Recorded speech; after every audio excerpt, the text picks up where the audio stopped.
Happy Monday to you. Today I want to talk to you just real briefly about a worry that most dog owners have that really just doesn't need to be a worry. So I just want to kind of get that out there early in the beginning of the week in hopes that you have a really good week for the rest of the time.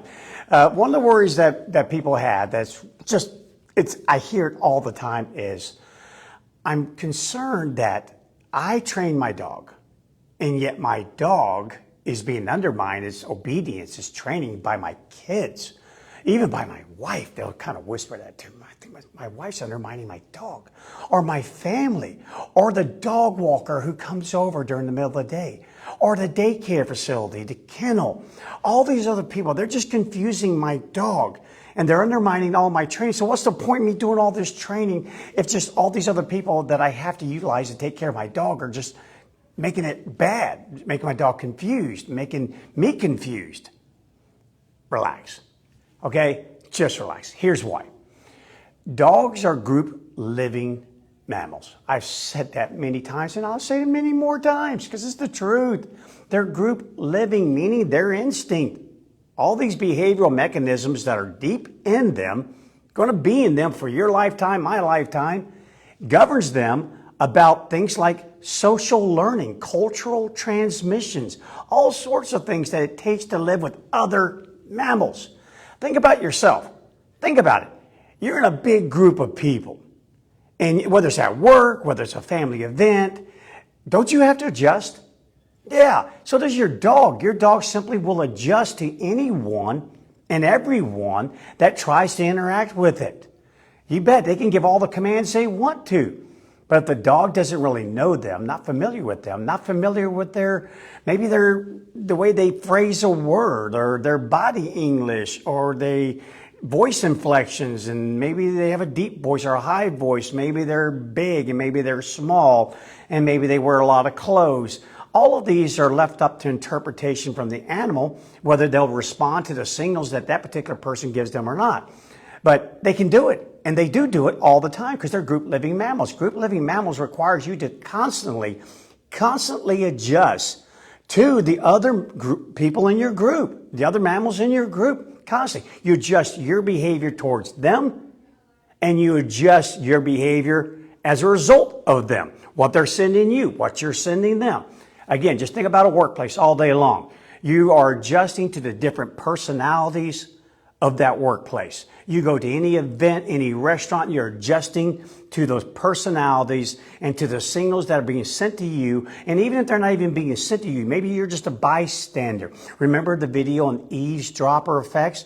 Yeah, it's constantly happening. And dogs do the same thing, and thank goodness they do.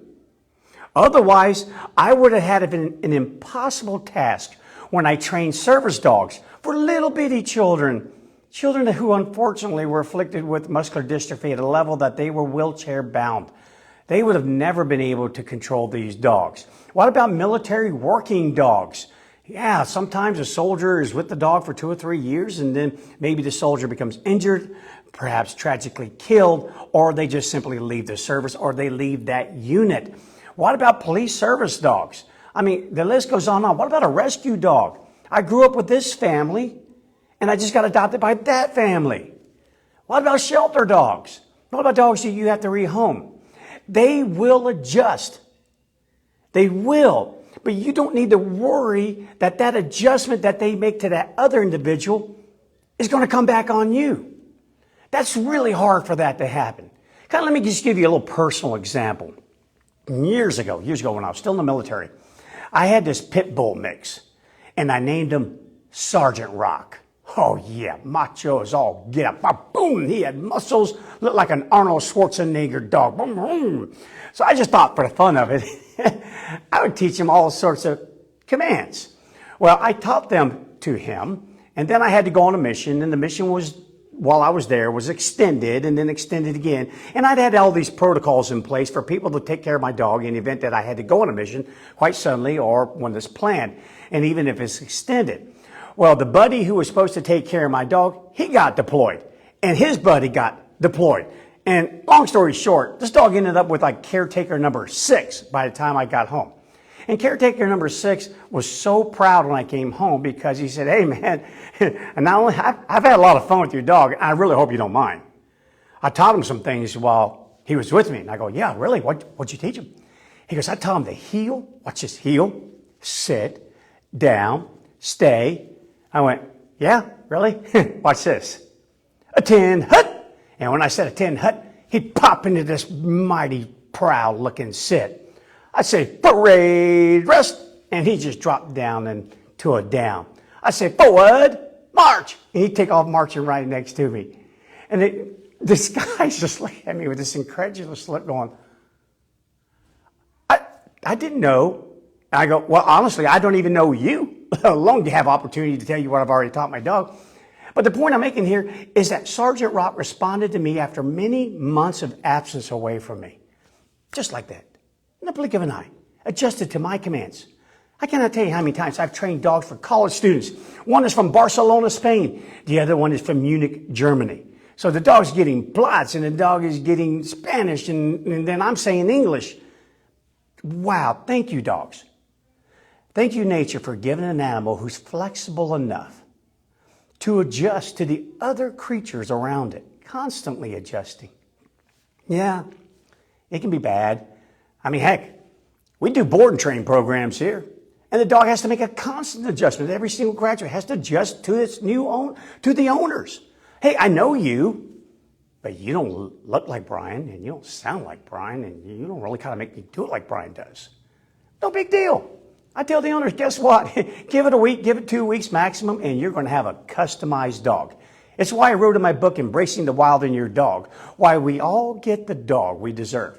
We do. The good dog, the bad dog, we do. Because they will adjust to you.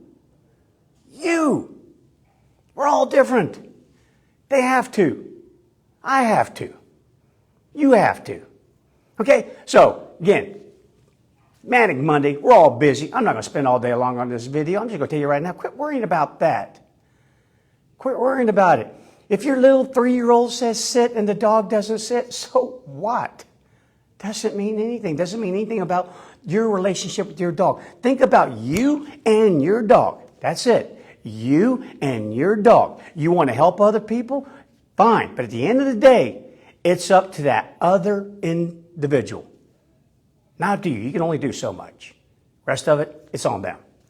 Okay? So Sergeant Rock, he was a cool dog. I am telling you what, man. He had more muscles and it took a little bit to trim. So I was really proud of that guy who took care of him because he wasn't one of the sharpest dogs I've ever owned in my life. But again, he had a really strong personality and I love him to death. And just thought I'd share that little story with you. So have fun with your dog. Quit worrying. Just get out there, get busy, do everything that I've been telling you to do all the way up to this point here, and everything's just going to be fine. I promise you, it's going to be fine.